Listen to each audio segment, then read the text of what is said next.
Hello, everybody.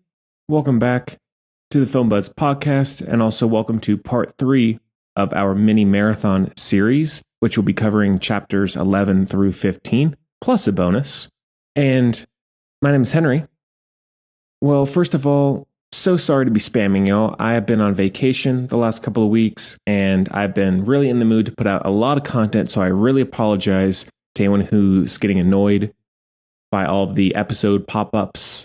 If that's what's happening, again, I've been really in the mood to do a lot of content, put out a lot while I can. And as I've said before, it probably will be a once or twice a month sort of thing for this mini marathon, but I've had the time. Hope it's okay. And if you can't get to it all right now, come back to it. Hopefully it's all good content.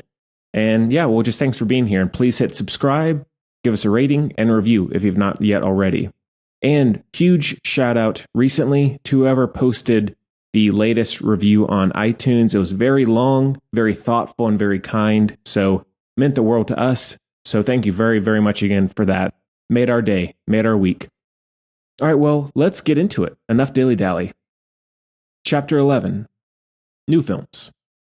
Let's get into Transformers: Rise of the Beasts.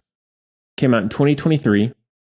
Directed by Stephen Caple Jr., who also directed Creed 2. Stars Anthony Ramos, Dominic Fishback, Dean Scott Vasquez, Peter Dinklage, Michelle Yeoh, Ron Perlman, Peter Cullen, Pete Davidson. And the synopsis is, during the 90s, a new faction of Transformers, the Maximals, joined the Autobots as allies in the battle for Earth. So I did not see this one until a couple months ago for the first time. I've been a fan, quote unquote, of the Transformers ever since the first movie, the Michael Bay one. I never grew up with Transformers. I was more of a Gundam Wing guy, still am. And this whole franchise really, I've seen all of them, so now I'm kind of obligated to continue it, for better or for worse. This movie, I had heard all right things about it. I don't think I heard anyone loving it, but I was like, yeah, this is kind of a return to form. It's more grounded, more restrained. It's a nice break from Michael Bay style. And I never thought I would say this, but I miss Michael Bay in the Transformers franchise. This movie, I thought, was horrible. It was so disappointing. Not that I was expecting a whole lot, but for better or for worse, those Michael Bay movies, in retrospect, at least they were so ridiculous, so bizarre, so epic in their own ways. Not to say that they're good movies, but they were so Michael Bay that they were entertaining to a certain degree. And I'm not a big fan of Michael Bay's, but watching this and watching Bumblebee is better than this one. But I thought this one, if I hadn't seen any Transformers movies before this one, I might like it slightly more. But I found this one to be so bland.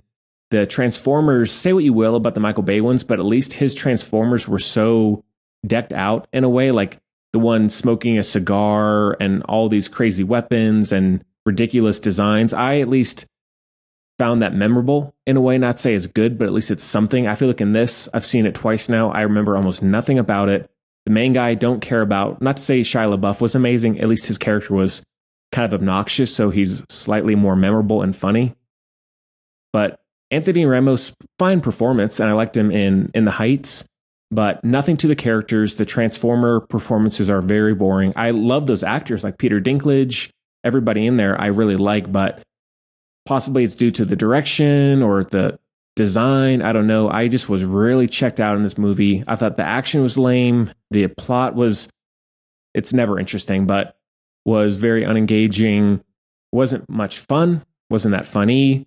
Wasn't really epic. It was some weird little middle ground that I was really ready for it to be over. And I wanted to like it a lot because it is fine that you're going away from Michael Bay's style. That's fine. But comparing them, and maybe some people feel the opposite, I don't know. This almost feels like a TV movie compared to the Michael Bay ones. And there's a million wrong things that I could point out about the Michael Bay ones, but at least in terms of that overall scale and absurdity of those movies, they outweigh this one so much. And Bumblebee, as I was mentioning, like, it's serviceable, but even I remember when I saw that one in theaters, I felt the same way. I was like, I actually miss Michael Bay. So perhaps I'm in the minority there.